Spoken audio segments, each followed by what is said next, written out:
but I had some technical problems.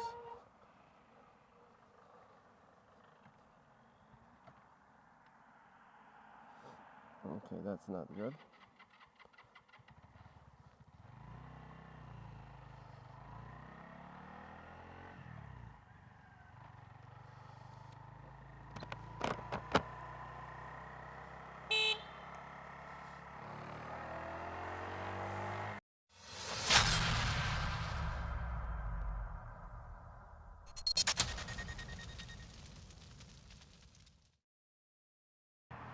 So today I'm gonna review this bike. It's a Bullit Bluroc. But first, I'm gonna have to get some fuel. This bike has been sitting for quite a while. I just barely have any fuel to go to the petrol station.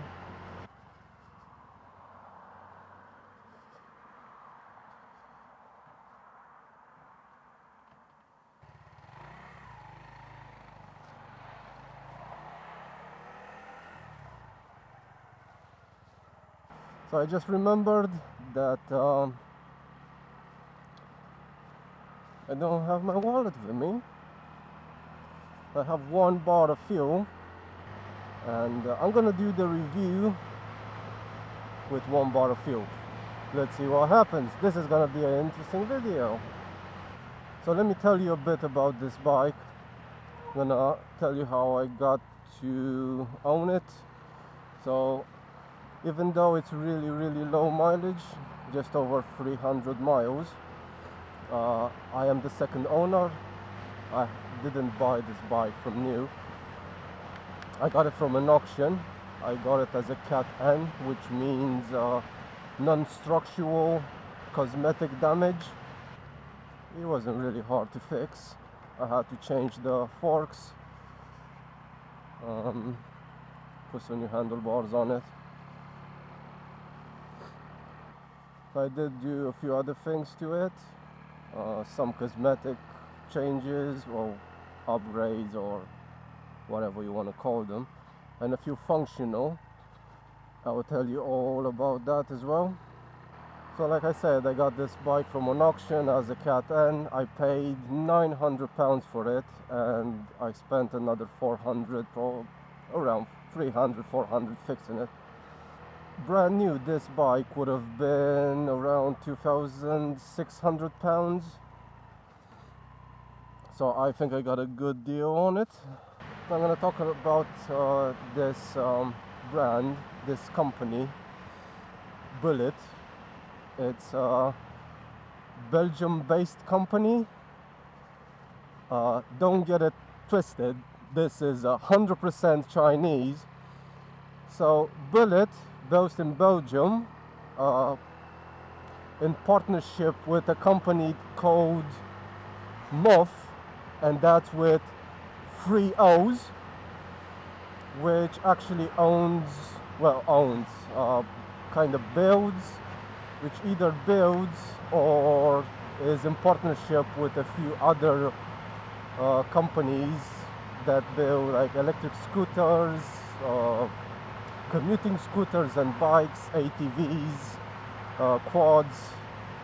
Let me talk about this engine on this bike. It's 124cc single cylinder 4-stroke air-cooled, fuel injected, and it develops just under 12 horsepower, which is quite good, and it has a 5-speed gearbox. It's not the most refined bike, to be honest,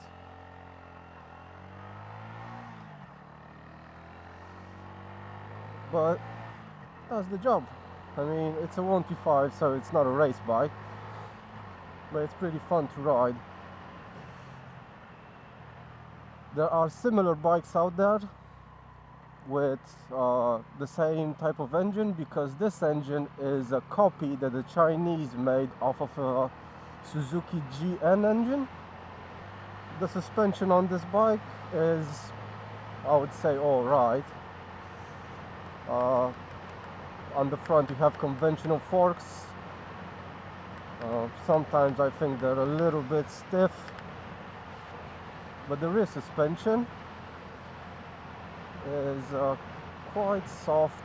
It's a dual spring shock and has dual shocks, and it's quite comfortable, and they're adjustable as well. Couldn't say that about the front. The front is not adjustable. Brakes, this bike does not come with ABS, but it does come with combined braking. So if you put the rear brake on, it puts the front brake on as well. The brakes are disc brakes. In the front we have a caliper with 3 pistons. On the rear we have a caliper with 1 piston, and the pads are horrible.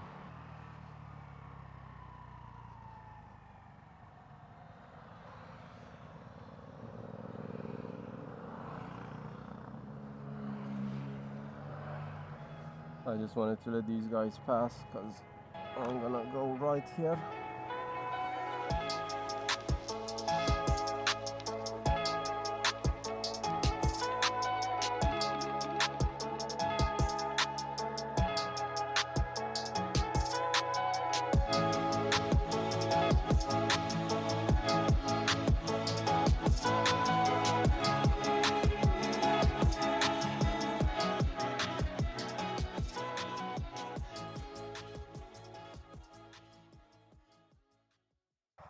The brakes are kind of alright. The suspension is kind of alright. It's soft. Fuel tank is, I think, 12 or 13 liters, which is pretty good. Gotta say, I like the fuel tank. I think the fuel tank looks quite good, and I love this cap. I think it's really nice, and I like the seat as well. I think the seat looks good. I like the overall look of the bike. I mean, for the price that I pay for it, come on, that's pretty good value, even though it's a Chinese bike. So I'm just gonna tell you what went wrong, because it hasn't been all good. So let's start at the beginning of the front of the bike.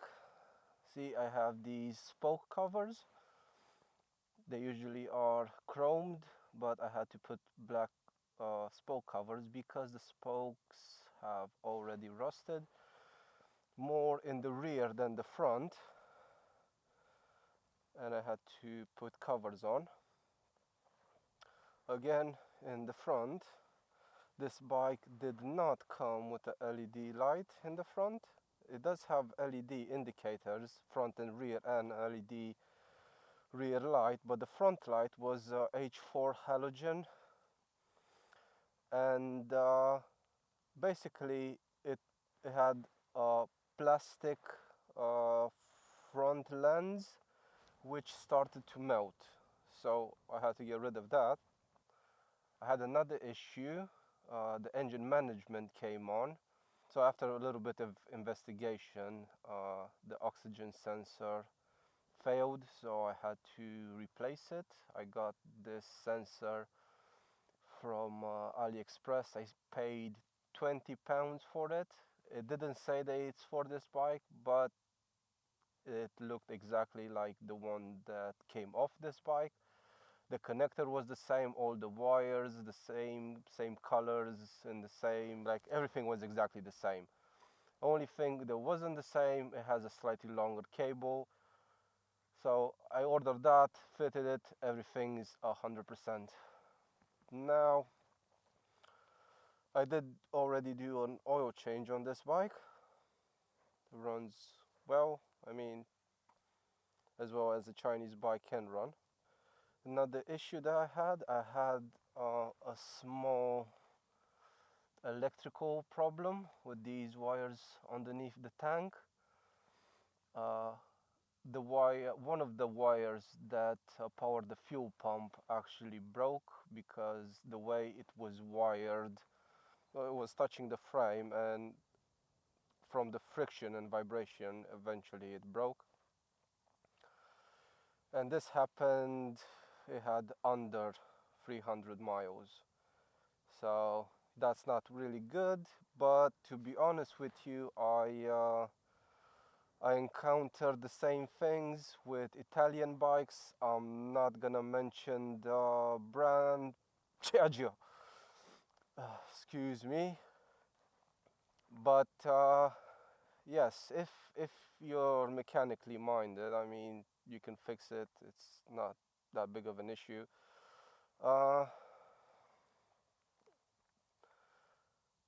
Bit of rust problem here and there.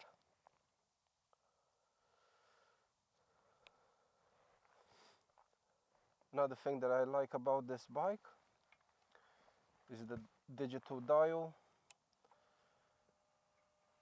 which shows everything. It shows fuel, you have your miles per hour, you have your engine management light, you have a rev counter, and you have a gear indicator. So it does show what gear you're in as well. These clocks are really easy to see in the even bright sunlight. Another thing that I upgraded this bike with is this screen.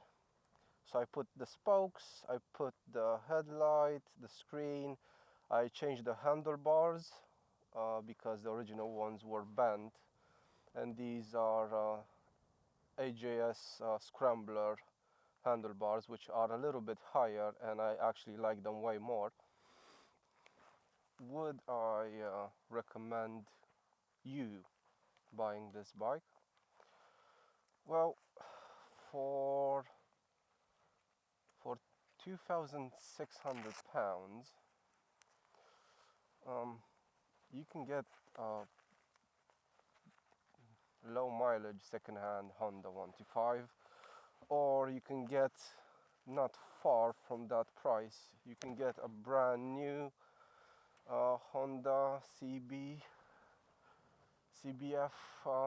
125, which the quality is way better than this, and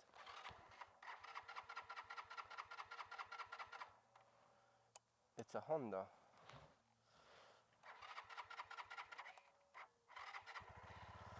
That's my fault. If you are mechanically minded, I would recommend, buying one of these the same way that I did, get it as cheap as possible. But buying a new one to me doesn't make any sense, because you can get a bike that is way better quality. It just depends what you want. If you want a good looking bike, because that's why I bought this, well, I needed something cheap, that's why I bought this. I'm gonna tell you why in a minute. But if you just started, biking, and you don't know how to fix them, I would stay away from this, especially if you want to pay the full price. That doesn't make sense to me. So why I bought this bike? Well, this is my fourth bike, so I have 4 bikes. 3 of them are Hondas, and this. So I have a CB 500, I have a CMX 500, so that's a Rebel 500, and a Honda Grom, which is another 125. So I bought that bike for my girlfriend so she can ride, and I can't ride my 500 and her on the on the ground, because she wouldn't be able to keep up. So that's why I bought this. The main reason that I bought this bike is the way it looks. I just had to close this visor because it's getting a little bit cold out there. I think it looks good. If it didn't look that good, I don't think I would have bought it. There are better bikes probably that look good out there, but not for as much as I'd pay for it. this is a review of my personal opinion, owning this bike for probably less than 100 miles, but I'm gonna ride it more and more, and we'll see how it goes. The top speed, they say it's 65, 60, 65 or 70. Well, I do believe we can do 60. You should do 60, especially with 12, well, just under 12 horsepower. It should be alright. See, fifth gear.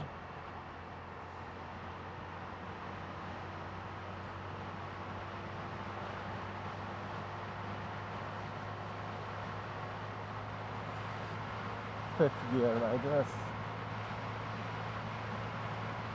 So, it's 50.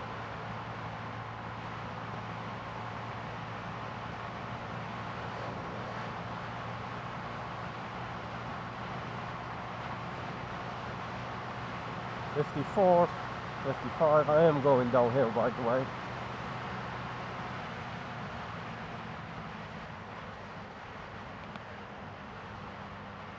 And this bike comes with off-road knobbly tires. Actually, I think they're called on-road knobbly tires.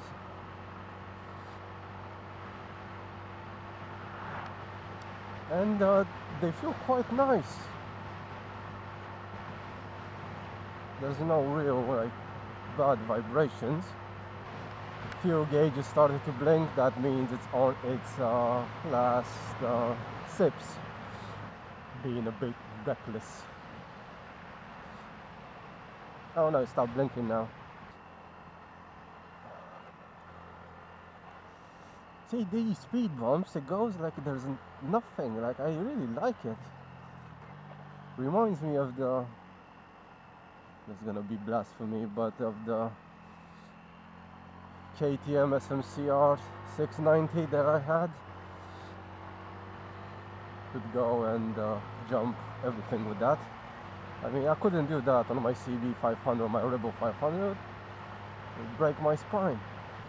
What else can I tell you about this bike? I think it's a really nice bike, to be honest, but not everyone would agree with that. I am gonna do a longer ride on it and see if anything fails. Hopefully nothing will fail. I think this bike can be a lot of fun. I like the knobbly tires. You can take it off-road, which I'm gonna do, but I'm gonna have to put off-road tires on the drum, and hopefully I'm gonna do a video about that, so me and Miro can go off-roading on these bikes. They say you can do over 100 miles to the gallon, and I think I'll put that to the test as well. I'm gonna do a few challenges with this and the Grom. This was my small review on this bike. You're gonna see more of this bike. If you like this video, please subscribe. If you're already subscribed, I appreciate you being subscribed and supporting the channel.